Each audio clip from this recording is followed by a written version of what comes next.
walang problema. Pasensya. Pasensya. And then si Jewel, kasi this is the first time na nakatrabaho ko siya.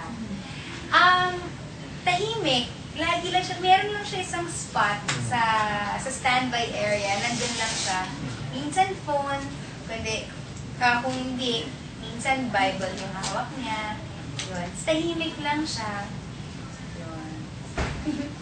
And then itong dalawang makulit, of course, aside, I would have to say na talagang nabibilib ako sa batang to. Kasi hindi naman madali na bigyan ka ng isang role na ilang taon?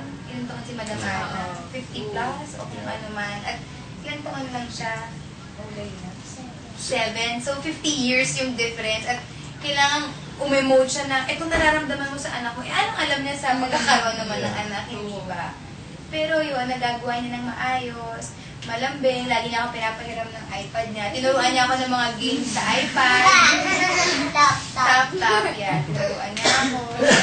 Tapos yan, minsan, makikipagkwentuhan.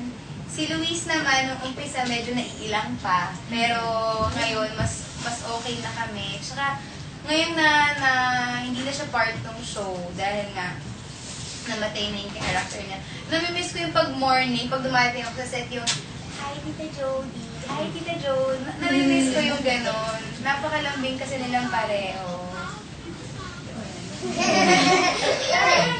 I think maganda yung pagkaka-describe ni Jody sa mga nandito kasama natin. Kasi usually, yung impression nila, like with Jewel, akala ng mga tao, nako, maldita na na party girl. Kasi nga dahil dun sa role Sa role, pero hindi, sobrang opposite. And then with Smokey and Raphael, na marami nga daw natututunan. Akala kasi ng mga tao, joke time lang si Smokey at si Raphael, guwapo lang. Talaga joke time si Bob. Actually, joke time kasi guwapo lang. Pwede mo i-tell natin? Ayan, si Raphael naman, description. Well, si Tito Smokey. Yes, si Smokey, lahat ng pwedeng ipasok sa category good time. Yan si Smokey. Dahil every time nasa set, there's not a single face na hindi nakasmile pag umaalis siya. At syempre habang nandun din siya. Anyway, masyado sexy. Sir naman si Jewel, first time ko rin makatrabaho. At pagdating sa faith niya, it's unbreakable talaga. This girl's got it all figured out. As in, saludo ako sa'yo. Ang galing. She's always meditating sa corner niya, I suppose, and reading the Bible.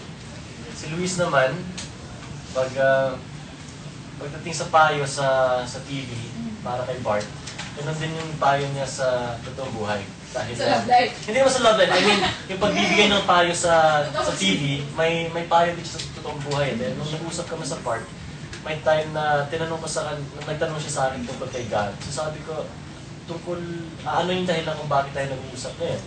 Sabi niya, para may matutunan tayo sa isa't isa. So lahat ng mga bagay may dahilan. So sabi ko sa kanya, ano yung dahilan kung bakit ginawa ni Lord ang itis? Tapos never ko talaga niisip to, pero ito talaga matututunan natin sa mga bata dahil ang puro ng paningin nila sa buhay. Sabi niya, ang ipis ginawa ni Lord para maalala natin na dapat lagi malinis ang bahay.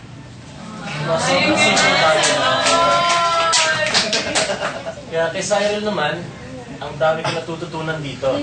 Dahil first of all, pag nasa set ako, I like escaping and becoming a child again. Kaya nakikipaghangat ako sa kanila. Problema naman pag si Cyril, minsan hindi ganun kabata yung pinabalik niya sa akin. So sinasabay yung conversation ng mga mas may age niya sa kanya. At the same time, lagi siya yung supplier ko ng mga chicha. Pag nag-crave ako, bumibigay sa kanya. Tapos, syempre mga moments na pang-escape at pagkwentuhan si Cyril. Tayo kasama doon. Tapos si Jody naman, so much, sige. She's a deeper person that people expect. There's so much knowledge between those two ears. In terms of acting, knowledge, facts, lahat sa buhay. Kaya, she's a very, very strong woman. Yes. sa buhay. Grabe mo mula. So, yeah. Kaya mag-change actor. Ayan, ito yung mga challengers kanina, wait. Kasi ang dami nagtatanong from Kulits, to Janina, to Mitch, to Shaina. Sabing ganon, single daw ba si Jewel ngayon? Oh my God. At ano daw bang type ng guy? Ano daw bang klase na lalaki ang gusto mo? You're making kalabit mo na naman.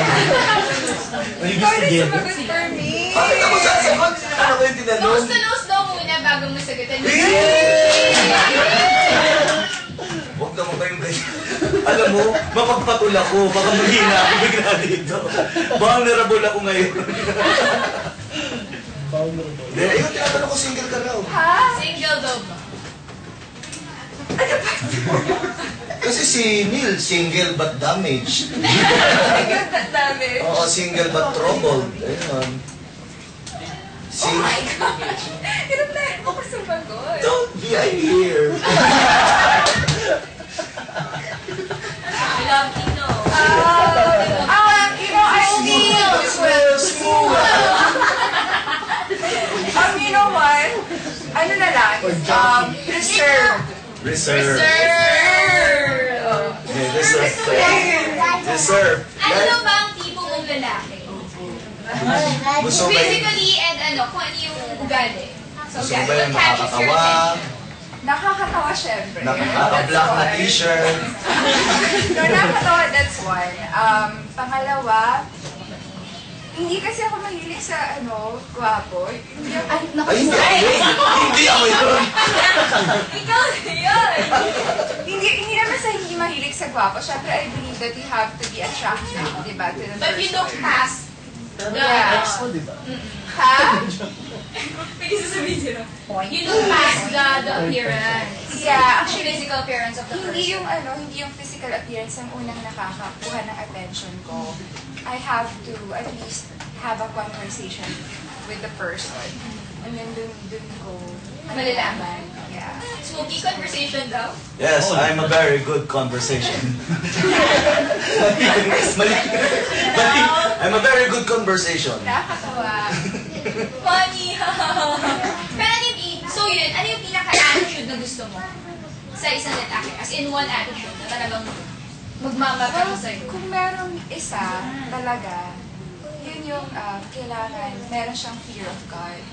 And when I say fear of God, it's like, hindi yung takot ka kay God, but you have that infinite respect kay God. Kasi pag may respeto ka kay God, may respeto ka sa bawat tao.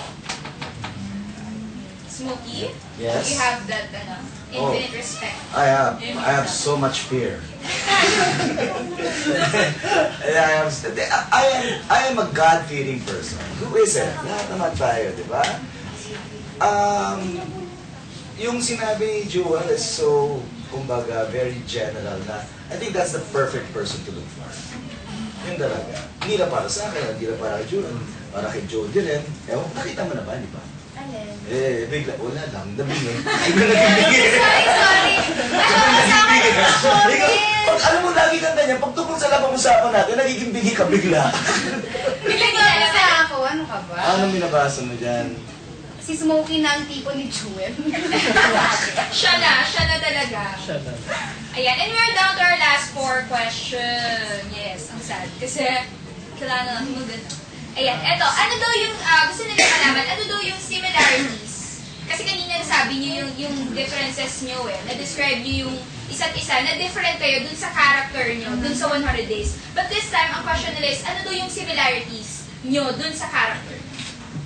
Ano yung certain characteristics dun sa role na pinoportray nyo na nakaka-relate kayo, na pareho kayo in real life? Ako na mauna na ako.